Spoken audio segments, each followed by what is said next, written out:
May tricycle ba kayo? Or may TMX 125 ka? At hindi ka marunong mag-change oil? Tara, tuturuan kita. Gamit tayo ng Pro Honda motorcycle oil. So ito nga pala yung mga kakailanganin natin. Itong 22mm ata to para dito sa may oil filter. At ito naman 17mm para dito sa pinakababa na nandito na part. Yan. At ito, ang gamit ko nga pala ay 10W30SL. So dito luluwagan lang natin to ng counterclockwise. Yung iba kasi dito lang sa baba nagche-change oil.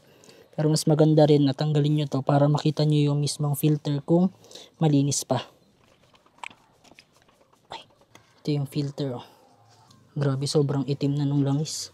Yan, papakita ko sa inyo yung langis niya. Ang itim. Kasi napapabayaan ni Papa eh. Hindi niya nati-change oil, kaya ako na lang nag-change oil. At buksan nyo na rin yun nandito sa may ilalim. Ito yan o.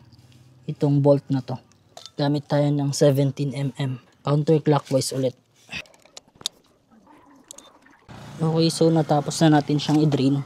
Para ibalik naman tong filter niya. Lagay lang natin to dito. Tapos yung spring. And then pasok natin dito sa loob.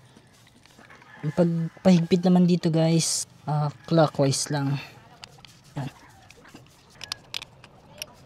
Okay, so na-drain na siya. Guys, yung mga ganito, mga oil nyo, itapon nyo ng maayos yan. Huwag nyo basta-basta itapon sa labas dahil delikado to. Dito naman, clockwise ulit.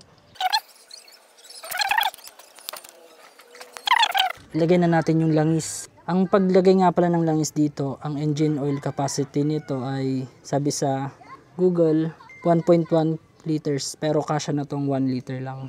Okay na to. Ilagay nyo to lahat. Nandito nga pala yung lagayan ng oil ito.